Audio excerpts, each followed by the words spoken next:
Assalamualaikum warahmatullahi wabarakatuh. Perkenalkan, nama saya Ananda Kamalia dari FM 19A. Di sini saya akan mempresentasikan dari mata kuliah Nutrisi dan Nutracetika dengan dosen pengampu APT Lina Aliani Mardiana SSI Pram. Di sini saya nutracetika untuk diabetes dengan judul penelitian pengaruh pemberian minuman dan cookies galagor terhadap kadar urea nitrogen atau BUN dan kreatinin plasma penderita diabetes mellitus tipe 2 dengan penulis Laili Nur Hasanah, Katrin Rosita dan Rimbawan dari Universitas PGRI Yogyakarta dan Institut Pertanian Bogor. Adapun abstrak dari penelitian ini yaitu galagor merupakan nutracetika masyarakat suku Sunda yang mengandung berbagai zat gizi dan senyawa bioaktif yang bermanfaat untuk menanggulangi penyakit diabetes mellitus.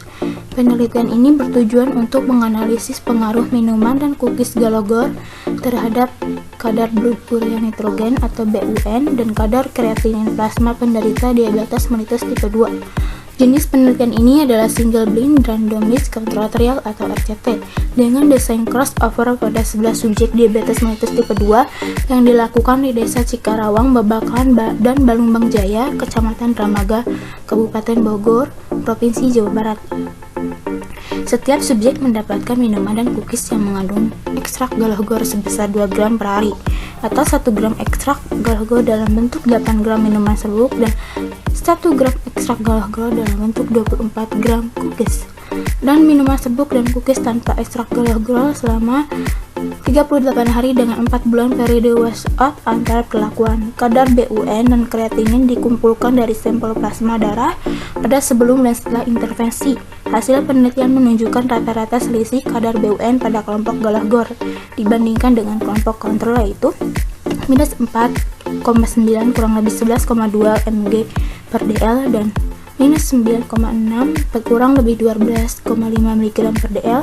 Kadar kreatinin pada kelompok galagor dibandingkan dengan kelompok galagor yaitu minus 0,1 kurang lebih 0,2 mg per dl dan minus 0,1 kurang lebih 0,2 mg per dl.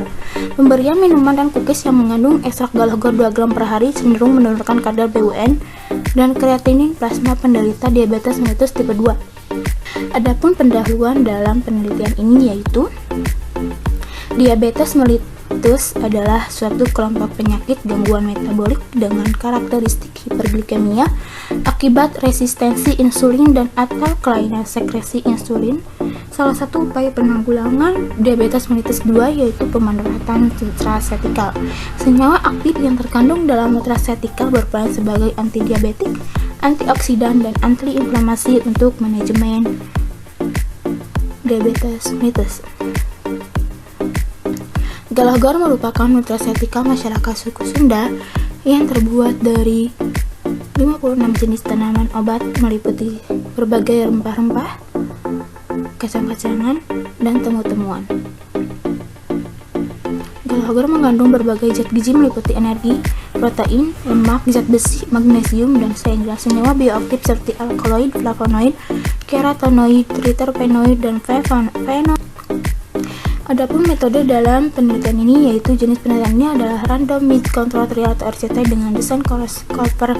Penelitian dilaksanakan di Desa Cikarawang, Babakan, dan Balumbang Jaya, Kecamatan Dramaga, Kabupaten Bogor, Provinsi Jawa Barat. Populasi target pada penelitian ini adalah semua penderita diabetes mellitus tipe 2. Populasi terjangkau yaitu penderita diabetes mellitus tipe 2 di wilayah lingkar kampus FPB.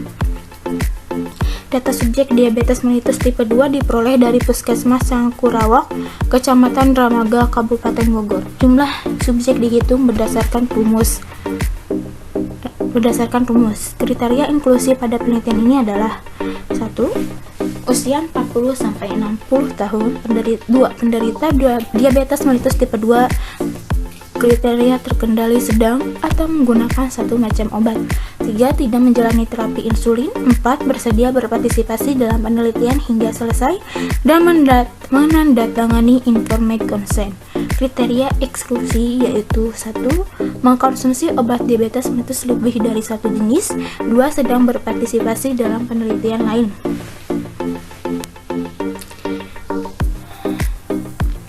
Data yang dikumpulkan sebelum intervensi adalah Data karakteristik subjek atau jenis kelamin, usia, riwayat diabetes mellitus, lama diabetes mellitus, dan jenis terapi obat diabetes mellitus. Menggunakan metode wawancara dengan kuesioner, data status gizi menggunakan indeks massa tubuh dengan mengukur berat badan menggunakan timbangan berat badan dengan ketelitian 0,1 kg dan tinggi badan menggunakan mikrotois dengan ketelitian 0,1 cm. Status kesehatan diukur dengan tekanan darah menggunakan tensimeter digital.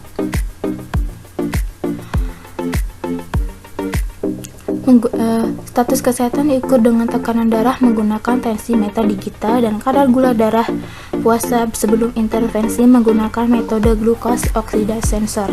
Kadar BUN dianalisis menggunakan metode Berthelot dan kadar kreatinin plasma menggunakan metode Jaffé yang dikumpulkan sebelum dan setelah intervensi.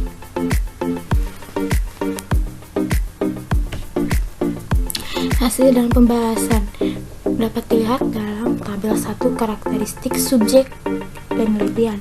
Adapun variabelnya yaitu jenis kelamin pria dan wanita, adapun usianya dan riwayat diabetes mellitus antara ada dan tidak ada, lama diabetes mellitus kurang dari 5 tahun dan lebih dari 5 tahun. Jenis obat diabetes mellitus yang digunakan dalam penelitian ini adalah metformin dan glibenclamid. Kadar gula darah puasa sebelum intervensi, IMT sebelum intervensi, tekanan darah sistolik sebelum intervensi, tekanan darah diastolik sebelum intervensi.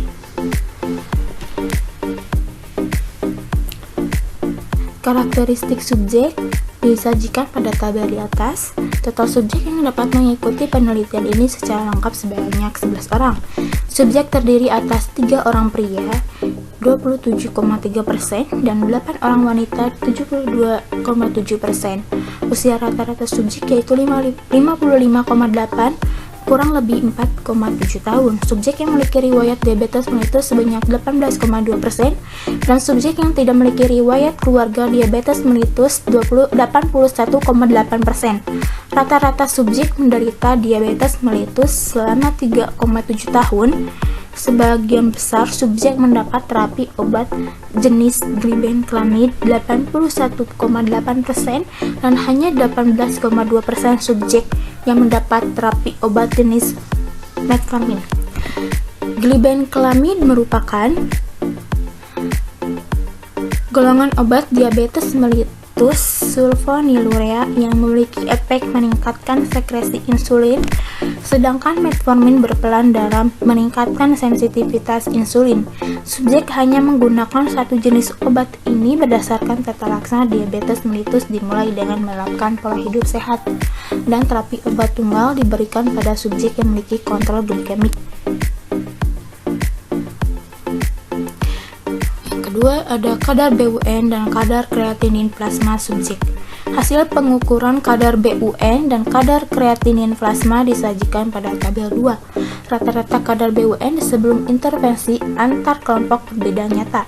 Rata-rata kadar BUN pada kelompok kontrol setiap intervensi signifikan lebih kecil dibandingkan sebelum intervensi. Ada kecenderungan penurunan kadar BUN setelah intervensi pada kelompok kontrol yaitu minus 4,9 kurang lebih 11,2 mg per dA dan kelompok gelagor yaitu minus 9,6 kurang lebih 12,5 mg per dA meskipun tidak signifikan secara statistik. Kadar BUN normal adalah 8-25 mg per dA menurut Kemenkes 2011. Jika dibandingkan dengan rata-rata kadar BUN sebelum intervensi pada kelompok kontrol termasuk dalam kategori tidak normal, sedangkan setelah intervensi termasuk dalam kategori normal. Hal ini menunjukkan bahwa adanya perbaikan kadar BUN kelompok kontrol. Pada kelompok gelagor, rata-rata kadar BUN sebelum dan setelah intervensi termasuk kategori normal. Hal ini menunjukkan bahwa subjek pada kelompok gelagor masih mampu mempertahankan